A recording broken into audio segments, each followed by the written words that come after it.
Assalamualaikum warahmatullahi wabarakatuh. Untuk pertemuan pertama di teori teknik permesinan bubut, sebagai buku panduannya yaitu untuk teori ini yang menggunakan buku yang di samping ini, yaitu penggunaan mesin bubut untuk kompleks. Nah, untuk selanjutnya pada buku ini berisi materi tentang yang pertama untuk pemasangan benda kerja, yang kedua pemilihan alat-alat potong, yang ketiga putaran dan kecepatan potong, yang keempat pembubutan ulir, yang kelima pembubutan kerucut, yang keenam pembubutan eksentrik, yang ketujuh adalah membubut kopi dan bentuk tidak beraturan. Nah, untuk tujuan pembelajaran untuk yang pertama pada bab pertama yaitu memasang benda kerja pada mesin bubut. Nih, ini adalah salah satu contoh pada anak-anak yang mau memasang benda kerja pada mesin bubut. Yang kedua, menggunakan alat ukur yang presisi. Nih, ini adalah salah satu contoh pengukuran untuk benda kerja dengan menggunakan vernier kaliper ataupun jangka sorong. Nah, yang kedua ini adalah salah satu pengukuran benda kerja dengan menggunakan mikrometer. Nah, memahami penggunaan dial indikator. Nah, untuk dial indikator fungsinya sebagai di sini ini ada salah satu penggunaan pada alat ukur dial indikator.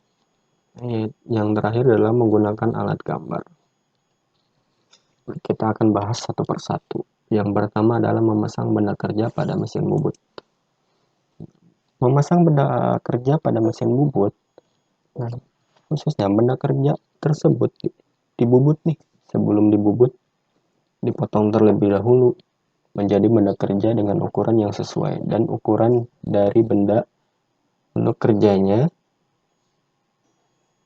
yang akan dibentuk. Nah, ini salah satu contoh gambar tepi permukaan benda kerja yang dipotong dengan menggunakan gergaji dan untuk menggunakan yang dipotong dengan menggunakan gas. Nah, di sini permukaannya sebelum proses di mesin bubut tentunya kasar. Nah, dari tepi-tepi atau ujung dari benda kerja yang telah dipotong tersebut pada permukaan masih kasar nih. Permukaan yang kasar harus diratakan dengan mesin bubut. Berarti hampir semua pekerjaan pembubutan dimulai dari tepi permukaan benda kerja. Nah, permukaan benda kerja di sini. Nah, di bengkel-bengkel teknik, istilah untuk pembubutan pada tepi dari permukaan benda kerja disebut dengan pembubutan tepi atau pembubutan muka, atau disebut juga dengan passing, yaitu pembubutan pada permukaan benda kerja yang masih kasar. Nah, untuk pemasangan benda kerja saat pembubutan muka, nah di sini yang pertama menjepit dengan rahang pada posisi biasa. Ini dengan menggunakan cekam ya. Menjepit benda kerja dengan tangga rahang. Yang ketiga menjepit benda kerja dengan kerja berlubang. Nah, di sini ada salah satu gambar cekam di mana dengan menggunakan 4 cekam. Nah, untuk benda kerja yang pertama untuk menjepit pada rahang pada posisi yang biasa. Nah, di sini untuk menjepit pada rahang benda kerja pada posisi biasa, yaitu menjepit benda kerja yang biasanya dilakukan atau menggunakan cekam berahang 3. Nih, rahangnya ada 3 nih. Untuk yang tadi di sini ada 4 rahangnya. Untuk cekam tersebut rahangnya ada 3. Nah, ini menggunakan rahang 3. Di sini ada beberapa contoh benda kerja dengan beberapa macam profil ataupun ukuran. yang diameternya kecil, diameter besar. Ini dua diameter, ada diameter atas kecil, bawahnya besar, kemudian diameter yang satunya besar, kemudian yang diprosesnya itu yang kecil. Nah, untuk macam-macam ini menggunakan rahang 3. Untuk cekam rahang 3, berahang 3, rahang 4 ataupun rahang 6, benda kerja dijepit pada posisi bagian dalam. Ini bagian dalam benda kerjanya dengan kuat dan aman. Ada gambar, kalau misalkan di buku kalian lihat gambar 1.3 macam-macam menjepit benda kerja untuk yang kerja biasa, posisi biasa. Kemudian untuk yang kedua, menjepit benda kerja dengan tangga-tangga rahang. Nah, posisi rahangnya berbeda nih. Kalaupun di sini ada 3, posisi rahangnya berbeda dari yang pertama untuk yang biasa. Nah, biasa ini untuk rahangnya, posisi rahangnya yang tidak bertangga di bagian dalam.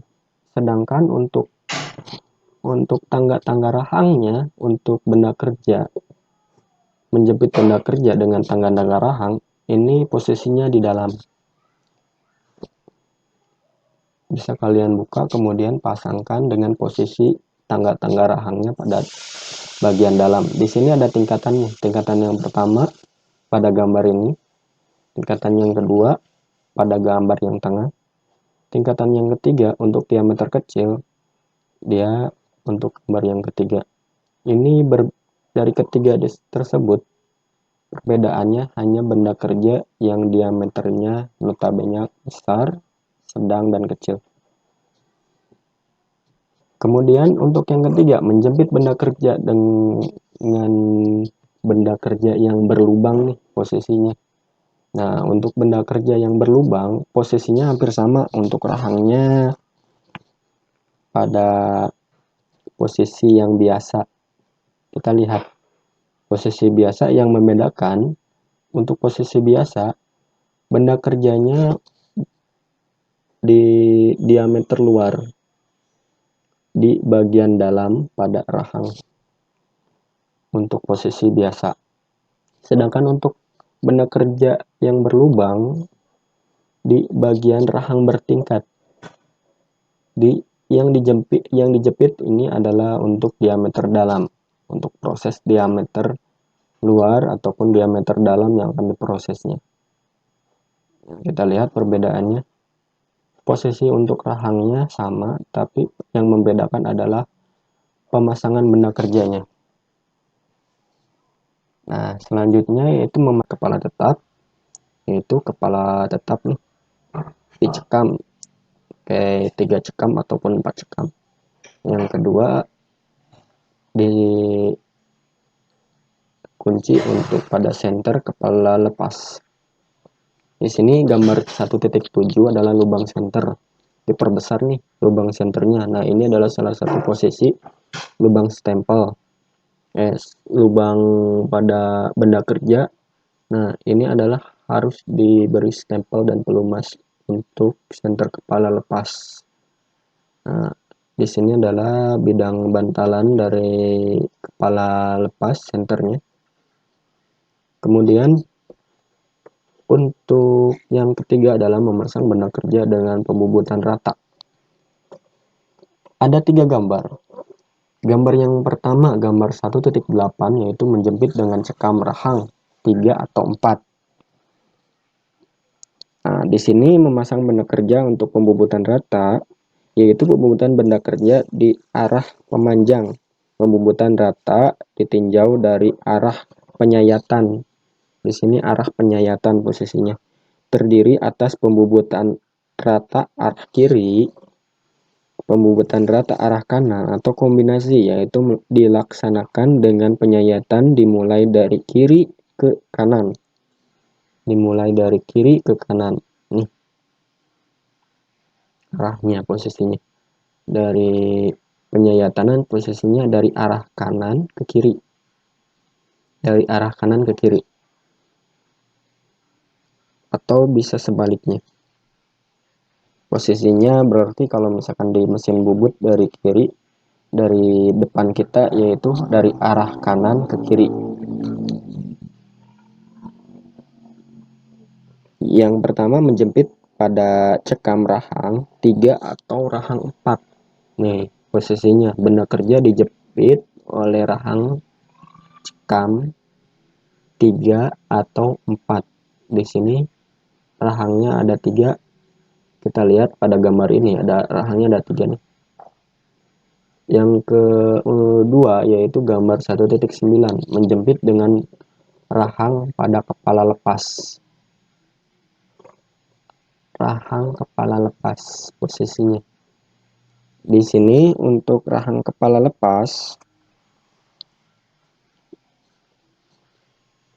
menjepit dengan rahang dan kepala lepas. Oh iya, untuk menjepit rahang pada benda kerja dengan rahang kepala tetap dan rahang kepala untuk senter kepala lepas, di sini berbeda pada gambar untuk benda kerja yang notabene benda kerjanya panjang. Kalau misalkan benda kerjanya panjang, dia harus menggunakan penjepit nih, menjepit dengan 2 senter antar kepala tetap dan kepala lepas, tergantung di mana kegunaan atau proses pembubutannya. Kalian bisa menggunakan antara menggunakan rahang tanpa dengan menggunakan senter kepala tetap, ataupun harus menggunakan senter kepala tetap dan senter kepala lepas. Di sini antara rahang dan kepala lepas, dia tidak menggunakan senternya.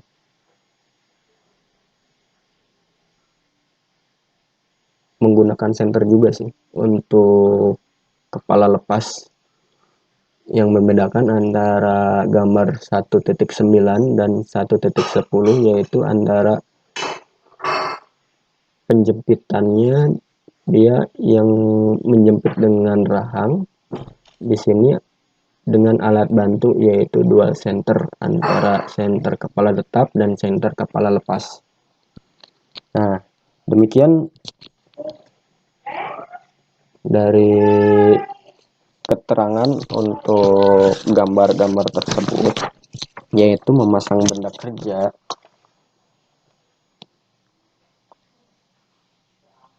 Dan untuk mengakhiri pertemuan pertama ini, untuk PPJ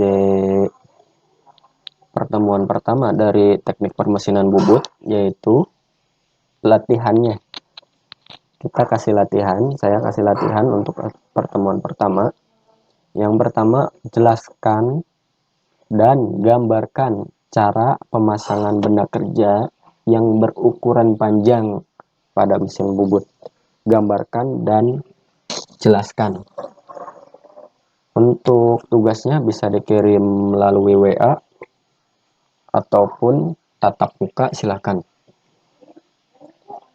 Demikian untuk pertemuan pertama pada materi teknik permesinan bubut untuk kelas 11. Saya akhiri. Assalamualaikum warahmatullahi wabarakatuh.